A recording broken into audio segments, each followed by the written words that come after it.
Praise the lord. ప్రియమైనటువంటి దేవుని విశ్వాసులారా, ప్రభు అయిన యేసుక్రీస్తు వారి పేరిట మీకు అందరికీ శుభాభివందనములు. ఈనాటి పట్టణాల్లో రెండవ పట్టణం నుంచి పునీత పౌలు గారు కొరింథీయులకు రాసిన 2వ లేఖ 5వ అధ్యాయము 17వ వచనాన్ని మనం చదువుదాం. కావున ఎవడైనను క్రీస్తునందున్న ఎడల అతడు నూతన సృష్టి, పాతవి గతించెను, ఇదిగో క్రొత్తవాయును. వాక్యం చెప్తున్నది, ఎవడైనను క్రీస్తునందు ఉన్న ఎడల వాడు నూతన సృష్టి అని. ఎందుకంటే వాడి పాత జీవితం గతించిపోయింది, ఇంకున్న జీవితం అంతా కూడా క్రొత్తదనముగా మారుతూ ఉంది, క్రొత్తది అవుతుందని వాక్యము చెప్తుంది. అయితే క్రీస్తులో ఏ విధముగా మనం నూతనముగా మారగలము అని వాక్యంలో మనం చూసినట్లయితే, పునీత పౌలు గారు రోమిలకు రాసిన లేఖ 8వ అధ్యాయము 10వ వచనము ఈ విధముగా సెలవిస్తూ ఉన్నది. క్రీస్తు మీ యందు ఉన్నచో మీ శరీరము పాప విషయమై మరణించినది, కానీ ఆత్మ నీతి విషయమై జీవము కలిగి ఉన్నది. చూడండి ప్రియ విశ్వాసులారా, క్రీస్తునందు నీవు ఉన్నట్లయితే నీవు పాప విషయమై మరణిస్తావు, నీతి విషయమై జీవము కలిగి ఉంటావు. ఎందుకంటే ఆధ్యాత్మికముగా కూడా మనం మరణించిన వారమై ఉన్నామని వాక్యము చెప్తుంది. పునీత పౌలు గారు ఎఫెసీయులకు రాసిన లేఖ 2వ అధ్యాయము 1వ వచనంలో, గతమున మీరు మీ పాపముల వలన అవిధేయతల వలన ఆధ్యాత్మికముగా మరణించినను ఇప్పుడు క్రీస్తుతో కూడా మీరు బ్రతికింపబడ్డారు అని వాక్యము చెప్తున్నది. కనుక ఎప్పుడైతే ప్రభువారు కలవరగిరిలో మరణించారో తన భౌతిక మరణము ద్వారా మన మరణాన్ని ధ్వంసము చేశారు.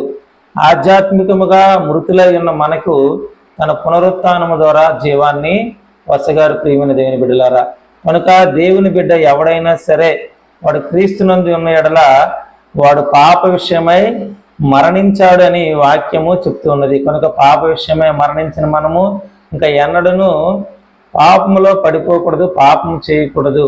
అందుకే వాక్యము చెప్తూ ఉన్నది.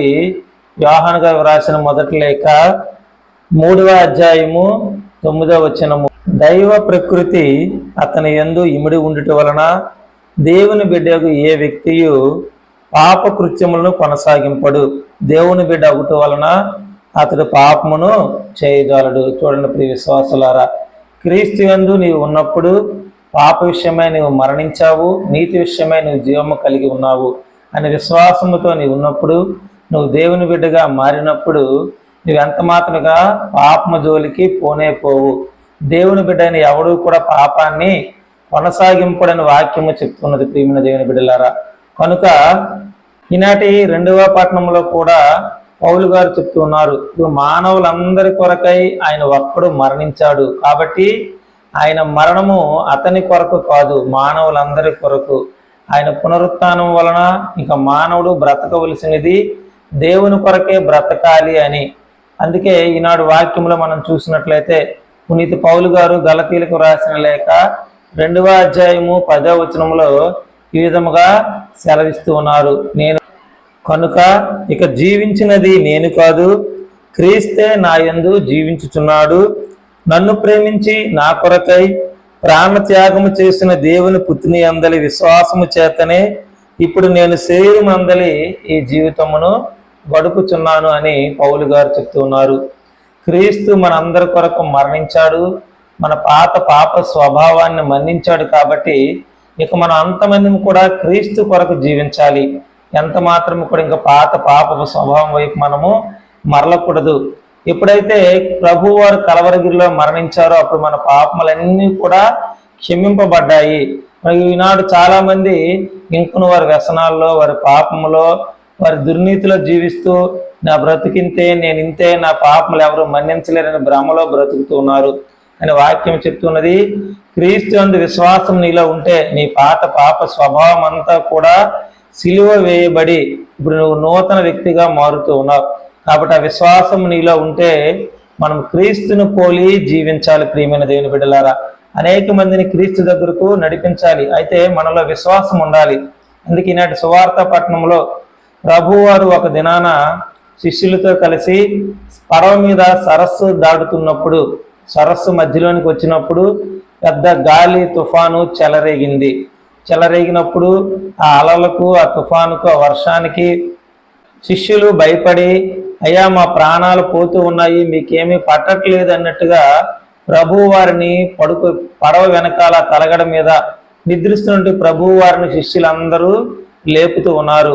అప్పుడు వెంటనే ప్రభువారు లేచి గాలిని గద్దించి సముద్రాన్ని శాంతింప చేస్తూ ఉన్నారు. అప్పుడు ప్రభువారు అంటూ ఉన్నారు, మీకు విశ్వాసం లేదా? ఎందుకు మీరు ఇంతగా భయపడుతూ ఉన్నారు? ఎందుకంటే ఈనాటి మొదటి పట్టణంలో దేవుని యొక్క వాక్యం చెప్తున్నది, ఇదిగో ఈ సముద్రాన్ని సృష్టించింది నేనే, వాటికి ఎల్లలు ఏర్పరిచింది నేనే, అవి తరంగములు దాటి బయటికి వెళ్లకుండా వాటికి ఆజ్ఞ ఇచ్చింది నేనే అని ప్రభువు వారు చెప్తూ ఉన్నారు. ప్రియమైన దేవుని బిడ్డలారా, మనలో విశ్వాసం ఉంటేనే నా పాపములు మన్నింపబడ్డాయి, నేను నూతన సృష్టిగా మారాననే విశ్వాసం మనలో ఉంటుంది.